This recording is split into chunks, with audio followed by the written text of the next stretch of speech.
The American journalist and geopolitical commentator Gonzalo Lira has been arrested by the Zelensky regime. They claim it's because he insulted Ukrainian defenders, denied the official narrative around the war, and justified the Russian invasion into the country. The problem with this is that what Gonzalo Lira was doing is just regular journalism and geopolitical commentary. He basically reported from the ground and then explained why events transpire. Real journalists try to find out what events are actually true, instead of just regurgitating what's allowed by the state to be true. Thus the state will always have problems with real journalists. This tweet from Gonzalo has been highlighted by his critics as the illegal one, which can be seen as warmongering. But if you understand the whole context, it's not that bad. First, the British journalist Peter Hitchens claims that the invasion of Ukraine was, quote, stupid and wrong. Then, the geopolitical commentator Gonzalo Lira responds that the invasion was not stupid and it was the right thing to do against NATO's and the neo-Nazi Kiev regime's provocations. Let's break down the tweet. How can an invasion be the right thing to do against provocations? And what were these provocations he's talking about? The provocations are that in 2013, the West financially supported a coup to overthrow the democratically elected Russian-friendly government in Ukraine in order to install a NATO-friendly Russian-critical government. These are all mainstream Western media sources where they say that the US-backed non-government organizations were involved and played a, quote, big role in getting the protests up and running. John McCain even traveled to Ukraine and told the protesters that he was on their side. He even got photographed with a Nazi during his visit. The pro-Western scholar Irina Solonenko even wrote that the United States, European Union and George Soros had been investing so much money that, quote, one can argue that without this external support, which has been the major source of funding for Ukraine civil society since independence, Ukraine civil society would not have become what it is now. The overthrow of the Russian-friendly president caused the eastern, more ethnically Russian Donbas region to want to break out of Ukraine, and these separatists got supported by Russia. A war broke out between the US-installed Kiev regime and the Russian-backed separatists in Donbas. This war tragically killed 14,000 people, both sides included.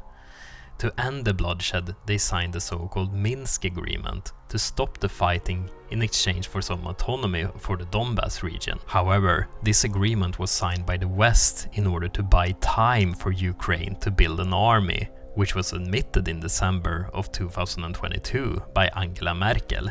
Then, the Ukrainian ambassador to Germany made statements that they either wanted to join NATO or get nukes. And according to OSCE, Ukraine started shelling the Donbas region 9 days prior to the Russian invasion. And 5 days prior to the Russian invasion, Zelensky said that he doubted the non-proliferation of nuclear weapons agreement. Okay, so back to Gonzalo Lira's tweet. These are the types of provocations that he was talking about that caused the war. And it was the right thing to do in order to save the Russian people of Donbas from being ethnically cleansed by the US-installed Kiev regime. Here's the fine line. Gonzalo says this as a geopolitical commentator and journalist talking to another journalist, and the tweet was to condemn NATO's provocations that led to the war, and not to say that the war is a good thing, but rather that the war happened as a result of NATO's provocations, and was not just some random act of a dictator gone mad, as Peter Hitchens would imply with his stupid and wrong tweet. But is Gonzalo Lira a pro-Russian warmonger? Well, this is what he had to say about the soldiers fighting in the war. It's just a catastrophe. It's just so sad. It's such a tragedy. It just breaks your heart because you see, when you see people who are brave and fighting hard, you admire them, whatsoever their stripes. It's just a natural human reaction. And so to see men throwing their lives away for nothing, that's the tragedy. For nothing or worse, for some PR headline. Anyway, that's been my mood insofar as the last few days, and maybe that's why I haven't been doing videos, because I see what's coming. It's just a tragedy. Nothing is changing. The Zelensky regime, the definition of insanity, they keep doing the same goddamn thing over and over and over again, thinking that they'll get a different result. And the worst part, see, the kind of war that they're fighting, we're just feeding men into these pointless defenses. It just plays into the Russians. And all of the Zelensky regime forces, all of these very, very brave men, they're all going to die for nothing. So they're going to lose. And all the loss of life will be pointless. And of course, none of the people in NATO, none of the people in Kiev want to negotiate. There is no other option except negotiation. And so, I guess what happens is that whenever I think about this reality, because that is the reality on the ground, I think of this and I'm just too saddened to make a video. And I made a video really just because so many of you followers have been always so very, very kind to me. And I always thank you so much from the bottom of my heart. So why am I making this video? I don't even agree with many of Gonzalo's points and predictions. The reason I support him is that he is a free thinker and that he speaks his mind, because he knows it's the right thing to do, even though it will have terrible consequences for himself. That's fucking brave, and it should be seen as a virtue. If we only allowed one view of the war to be told, we will just create brainwashed golems that will kill their neighbors just because some authority said it's the right thing to do. For this reason, it is very important for free thinkers to help each other out, because they will be coming for you and me as well. Just over a year ago, our security forces arrested the Russian propagandist Gonzalo Lira. People screamed out at the time that he was a journalist. He was engaging in his free speech rights. The facts were much different. Gonzalo Lira is a Russian propagandist, an agent of Vladimir Putin's lies. Ultimately, justice caught up with him, just like justice is going to catch up to every Russian agent, terrorist, war criminal, and propagandist across the world. In Ukraine, we believe in free speech, and journalists have the right to report as they wish.